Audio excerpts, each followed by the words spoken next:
Sa ating balitang pampalakasan naman, congratulations sa ating mga Pinoy athletes na dahil sa pagsabak sa 2023 Asian Games or Para Games ay nakatanggap na sila ng kanilang incentives mula kay Pangulong Bongbong Marcos. Alamin natin ang iba pang detalye sa report ni Tanandales.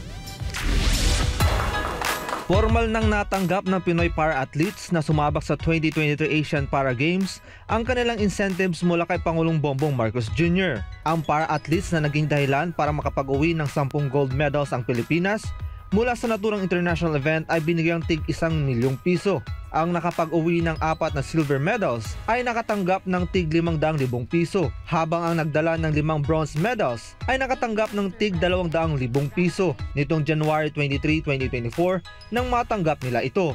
Sa kabuuan, nasa 13.45 million pesos ang inilaang pondo para sa incentives ayon sa Presidential Communications Office. Para sa Diyos sa Pilipinas, Kung Mahal, Tanandales, SMNI News.